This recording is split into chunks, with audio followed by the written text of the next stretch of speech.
Hello everyone, today we are going to start with the introduction of graph theory. और graph theory जो है वो discrete mathematics का ही एक पार्ट है एंड गेट एग्जामिनेशन में भी 3 से 4 मार्क्स के बीच में ग्राफ थ्योरी को पूछा जाता है। ओके, सो ग्राफ थ्योरी को समझने से पहले हमें ये समझना होगा कि ग्राफ थ्योरी कैसी प्रॉब्लम्स को सॉल्व करने में हेल्प करती है। सो कंसिडर करो कि हमारे पास 4 सिटीज़ हैं। देयर आर 4 सिटीज़ और आप किसी भी एक सिटी पे खड़े हुए हो। यहाँ पे फॉर एग्जांपल लेट्स कंसिडर कि आप सिटी ए पे खड़े हो। तो यहाँ से 2 कंडीशंस हैं जो आपको फुलफ़िल करनी है। सबसे पहली कंडीशन ये है कि जिस भी सिटी से आप स्टार्ट कर रहे हो ना, मान लो अगर सिटी ए से आपने स्टार्ट किया है तो आपको लौट के उसी सिटी पे वापस आना है। फॉर एग्जांपल अगर सिटी बी से भी आप स्टार्ट कर रहे हो तो आपको उसी सिटी पे वापस आना है लौट के। ये पहली कंडीशन है। ओके, और जो दूसरी कंडीशन है वो ये है कि हर एक जो ब्रिज है, मतलब ये जो देख रहे हो आप, ये ब्रिजेज़ हैं, ठीक है। आपको हर एक ब्रिज को टच करना है जब आप ट्रैवल कर रहे हो दोबारा उसी अपनी सिटी पर। तो आपको हर एक ब्रिज को टच करना है, ठीक है। तो ये 2 कंडीशन है जो आपको फुलफ़िल करनी है। So let's get started. सबसे पहले मैं आपको बताता हूँ और विजुअलाइज़ कराता हूँ कि कैसे ये होने वाला है। ओके, सो हमारे पास एक सिटी है जो ए है, दूसरी सिटी है बी, ओके, एक सिटी है सी, देन एक सिटी है डी, राइट। और ये कनेक्टेड है थ्रू ब्रिजेस। ओके, ब्रिजेस के थ्रू ये कनेक्टेड है, राइट। तो हम खड़े हैं सिटी ए पे। क्योंकि हम सिटी ए पे खड़े हैं तो पहली कंडीशन ये कहती है कि हमें दोबारा घूमकर सिटी ए पे ही आना है, और दूसरी कंडीशन कहती है कि हमें सारे ब्रिजेस को टच करना है। फर्स्ट हम टच करेंगे इस वाले ब्रिज को, ओके, और इस वाले ब्रिज को टच करते हुए हम बी पे जाएंगे।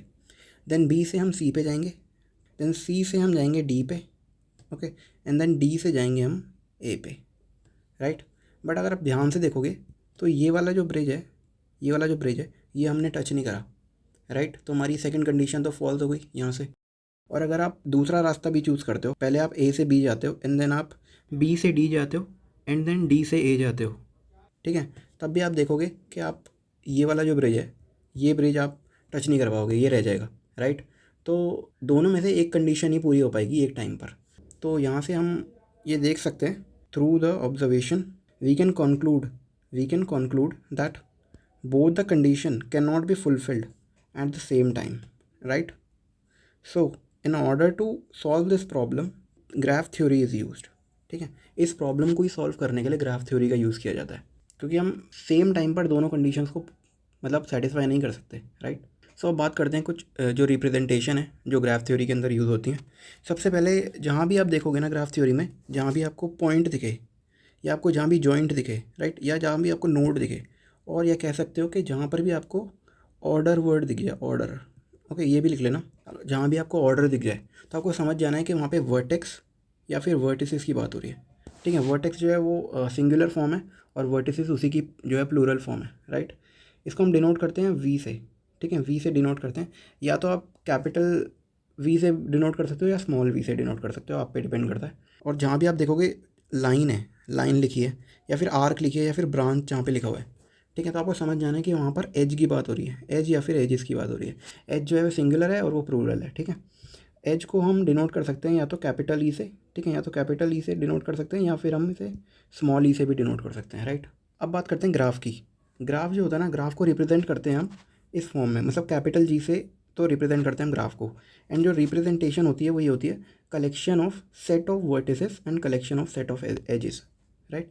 जब सेट ऑफ वर्टिसेस और सेट ऑफ एजेस का जो कलेक्शन होता है ना, उसी को हम कहते हैं ग्राफ। ओके, तो मैंने यहाँ पे यही लिखा है, तो the collection of set of vertices and the set of edges is called graph, right. I hope आपको ये समझ आ गया होगा। ये एक इंट्रोडक्शन था, बेसिक इंट्रोडक्शन और रिप्रेजेंटेशन थी जो ग्राफ थ्योरी के अंदर यूज़ होती है। नेक्स्ट हम बात करते हैं जो ग्राफिकल फॉर्म है, ठीक है, वो क्या है, मतलब एक्चुअल में ग्राफ को बनाया कैसे जाता है, ग्राफ का डायग्राम क्या होता है। सबसे पहले अगर आप देखोगे ना तो ये जो आपको सर्कल दिख रहे हैं यहाँ पर, ये जो सर्कल्स हैं, ठीक है, इन्हीं को हम वर्टिसेस बोलते हैं, ठीक है। आप इन्हें मार्क कर सकते हो V1 vertex V1, V2 vertex V1 V2, ठीक है, V3 V4 V5, इसके थ्रू आप इसे मार्क कर सकते हो। और उसके बाद एजेस की अगर बात करें तो ये जो कनेक्ट करती है ना, दो वर्टिसेस को जो कनेक्ट करती हैं आपस में, इनको हम एजेस कहते हैं। इनको हम मार्क कर सकते हैं, जैसे E1 हो गया, ठीक है, E2 E3, राइट, इसके थ्रू हम इसे मार्क कर सकते हैं। तो ये एजेस होती हैं और ये वर्टिसेस होते हैं। जब इनका जो कलेक्शन होता है ना, तो सेट ऑफ एजेस और सेट ऑफ वर्टिसेस, इनका जो कलेक्शन है इसी को हम ग्राफ कहते हैं, ठीक है, इसी से ग्राफ बनता है, राइट। अगर आप वर्टिसेस देखोगे, ये जो वर्टिसेस हैं इसके अंदर ये सेट है, पूरे जितने भी वर्टिसेस हैं ग्राफ के अंदर उसका पूरा सेट है, जैसे V1 V2 V3 V4 V5, ठीक है। ये सारे वर्टिसेस हैं जो एक ग्राफ बनाने में हेल्प कर रहे हैं, ठीक है। और उसके साथ जो वर्टिसेस हैं वो कनेक्टेड किससे हैं, एजेस के थ्रू कनेक्टेड हैं, और एजेस का भी हम सेट लेते हैं, तो E1 E2 E3 E4 E5 E6 E7, ठीक है। ऐसे हम मतलब ले सकते हैं ये जो एजेस होती हैं जो कनेक्ट करती हैं वर्टिसेस को, और इनके कलेक्शन से ही हम ग्राफ बना पाते हैं। ओके, आई होप समझ आ गया होगा आपको।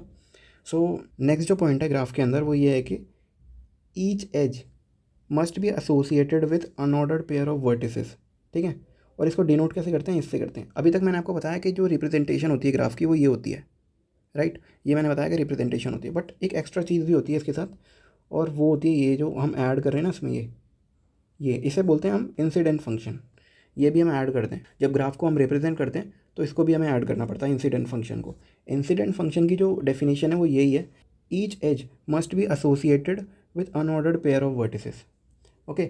विच मीन्स कि हर एक एज जो है ना, जैसे ये एक एज है, जैसे E1 एक एज है, ये जो E1 आप एज देख रहे हो, या मैं यहाँ ड्रॉ कर लेता हूँ, ठीक है। E1 एक एज है और ये V1 एंड ये V2, ठीक है। हर एक एज एसोसिएटेड होती है अनऑर्डर्ड पेयर ऑफ वर्टिसेस के साथ, अनऑर्डर्ड पेयर ऑफ वर्टिसेस। तो इसे समझाने से पहले, मतलब इस डेफिनेशन को समझाने से पहले मैं आपको समझाता हूँ कि अनऑर्डर्ड पेयर ऑफ वर्टिसेस होते क्या हैं। उसके लिए मैं आपको टाइप्स पहले समझा देता हूँ ताकि आपको सही से समझ आए, और इसी को हम इस फंक्शन से डिनोट करते हैं, इसी डेफिनेशन को, मतलब ये डेफिनेशन है, इसी डेफिनेशन को इस फंक्शन से हम डिनोट करते हैं जिसे कहते हैं इंसिडेंट फंक्शन, राइट।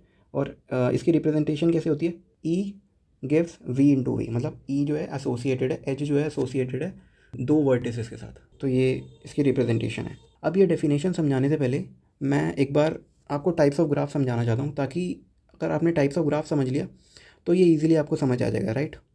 तो सबसे पहले जो ग्राफ होता है हमारे पास वो होता है डायरेक्टेड ग्राफ, ठीक है। डायरेक्टेड ग्राफ का मतलब क्या होता है, the directed graph consist of set of vertices which are connected with the directed edges.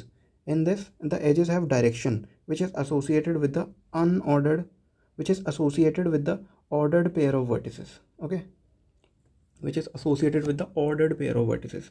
इसका मतलब ये है कि अगर हमारे पास एक ग्राफ है, जैसे ये ग्राफ है, इसमें वर्टिसेस हैं, 3 वर्टिसेस हैं, ठीक है। तो एजेस जो होती हैं ना इसमें, उनके पास अपना एक डायरेक्शन होती है, ठीक है। हर एक एज के पास अपनी एक डायरेक्शन है, राइट। जिसकी वजह से इसमें ऑर्डर्ड पेयर होते हैं वर्टिसेस के। अगर आप E1 लिख रहे हो, वो जो एसोसिएटेड हैं, जो वर्टिसेस उसके साथ एसोसिएटेड हैं वो V1 और V2 हैं, ठीक है। आप V2, V1 नहीं लिख सकते, ये नहीं लिख सकते आप, ठीक है। V2, V1 आप नहीं लिख सकते, क्योंकि जो ये जो डायरेक्शन है आप देख सकते हो, उसकी डायरेक्शन V1 से V2 की तरफ है, ना कि V2 से V1 की तरफ। इसीलिए ये ऑर्डर्ड पेयर ऑफ वर्टिसेस हैं, इसमें डायरेक्शन मैटर करती है बहुत ज़्यादा, ओके। और अगर आप अनडायरेक्टेड ग्राफ देखोगे या फिर अनडायरेक्टेड नेटवर्क देखोगे, इसको अनडायरेक्टेड नेटवर्क भी कहते हैं। It consist of set of vertices that are connected together by the undirected edges and all the edges of the graph are bidirectional, ठीक है। इसमें जस्ट उल्टा है, ठीक है। इसमें क्या है कि जो भी हमारे ग्राफ होता है, जो भी हमारा, उसमें जो वर्टिसेस होते हैं उनके साथ जो एज एसोसिएटेड होती है उनके पास कोई डायरेक्शन नहीं होती, ठीक है। उनके पास कोई डायरेक्शन नहीं होती। इसीलिए अगर हम लिखें E1 जो है यहाँ पर वो एसोसिएटेड है V1 और V2 के साथ, और हम ऐसे भी लिख सकते हैं कि E1 जो है वो एसोसिएटेड है V2, V1 के साथ, क्योंकि अनऑर्डर्ड पेयर है, और इसीलिए इसे बाई डायरेक्शनल भी कहा जाता है, ठीक है।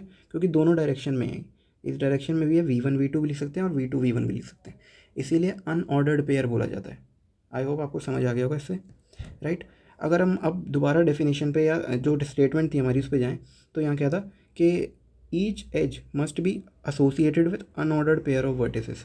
इसका मतलब है कि हर एक एज जो है ना, जैसे ये एज है, E1 एज है एक, ठीक है।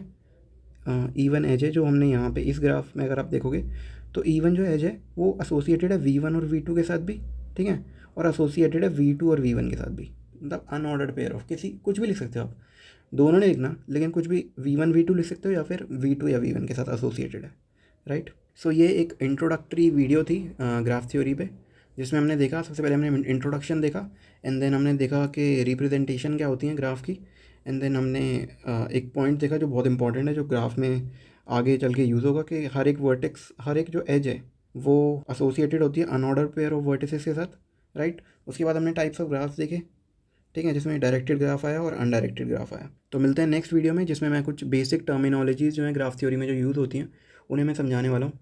ओके, सो अगर आपको वीडियो पसंद आई हो तो चैनल को सब्सक्राइब करना, वीडियो को लाइक करना और वीडियो को शेयर भी करना। Thank you so much.